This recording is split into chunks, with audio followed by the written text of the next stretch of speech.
The next thing for you to do is to find the additional materials that came with this video. They include 8 practice videos, blank iOS Part 2 code sheets to use for coding these videos, answer guides to compare your observations to, and a table for calculating your inter-rater agreement rate against the practice video. You'll progress through 3 steps of establishing inter-rater agreement with the practice videos. At each step, you need to reach an inter-rater agreement rate of 80% or better before moving on to the next step. After that, you're ready to practice coding live with a partner who has also gone through the training and the first 3 steps of establishing inter-rater agreement. It is very important to be reliable using the iOS so that you and any other trained iOS observer can be confident that you have the same understanding of the behavioral and affective indicators coded. Inter-rater agreement using the scale is important for practitioners to ensure that everyone sees the same thing when they are watching an intergenerational activity. Researchers should describe the steps taken to achieve inter-rater agreement, along with observers' inter-rater agreement rate when presenting iOS data and analyses. A current observer will talk about where you can find the additional training materials to establish inter-rater agreement with the scale and start conducting live observations. I learned to use the iOS 2 years ago as an undergraduate research assistant at Virginia Tech, and I helped to prepare and organize your materials. Let me show you where you can find the training materials you'll need. All of the practice videos are located here. You should use these in order. You will want to use at least 2 practice videos for each step, but there are extras in case you need a little extra practice to reach an acceptable inter-rater agreement at any of the first 3 steps. Each video has a practice coding sheet for you to print out. I've filled in descriptions of the target participants and the time frame you'll watch each target participant. Record your name, the reliability step you're using the video to reach, rewatch, stop, or no stop, and the date you're observing. Watch the video and code the behaviors and affect you see. Then you can find the answer guide for your video you just coded and the table for calculating inter-rater agreement for this video. I created them specific to the video, so make sure you get the right one. You can fill in the inter-rater agreement form electronically or print it out and fill it in by hand. Move down your practice coding sheet, entering the predominant behavior codes for each target participant before moving on to the next participant, moving left to right across the columns of the inter-rater agreement calculation page. Don't enter the predominant behaviors in time sequence. That will really throw off your calculation. Calculate your inter-rater agreement rate and determine if you need to code another practice video at that step or if you're ready to move on to the next step.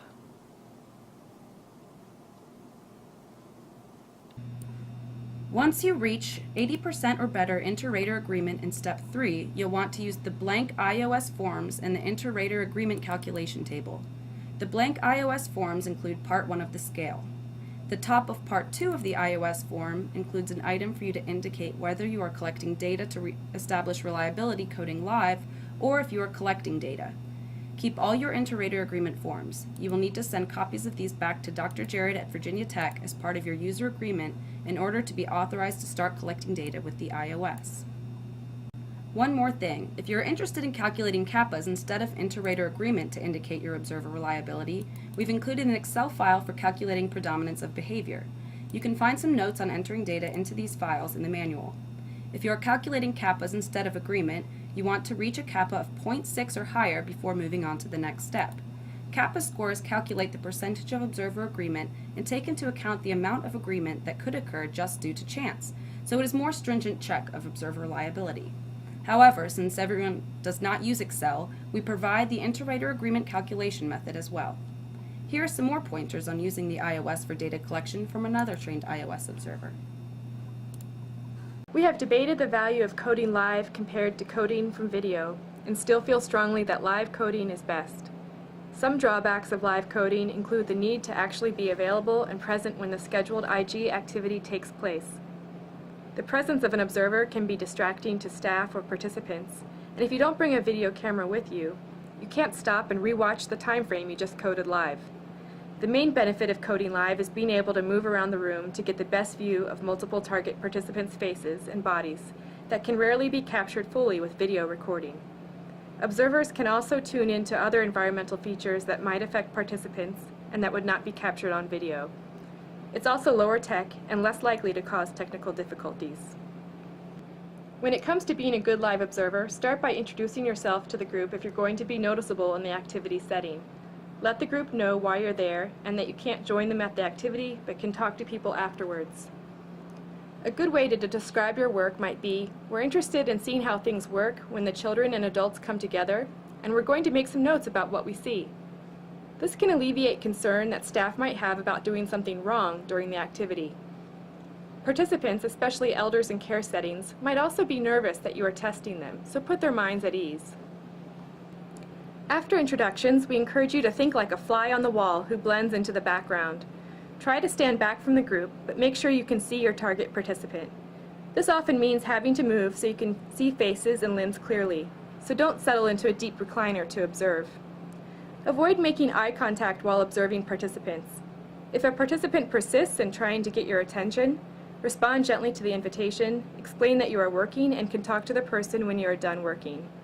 Remember to indicate no code if you stop observing to talk to a participant or if the target participant is interacting with another observer. If an emergency arises, stop your observing and help or go get help. You will find that staff and participants quickly become accustomed to your presence and will ignore you, allowing you to concentrate on observing. After establishing inter-rater agreement coding live with a trained partner, you should do a little dance and have some cake or other treat. You're ready to start collecting data. We're really excited that you will use the iOS to better understand intergenerational programs and enhance the efforts of intergenerational practitioners. Your inter-rater agreement data and feedback on the iOS training and instrument are very important to us. We will use the information we receive from those training to use the iOS to determine the psychometric properties of the scale, which we will report back to all registered observers. We will also use your information to determine if we should make any changes to the scale and how we can improve the training process. We will keep observers informed of any modifications made to the scale. We're confident the scale addresses important indicators of intergenerational relationships and programs and want to ensure that the training materials are easy to follow and provide observers with useful data for research and practice. Thank you for supporting intergenerational practice and research. We look forward to learning about your experiences using the iOS.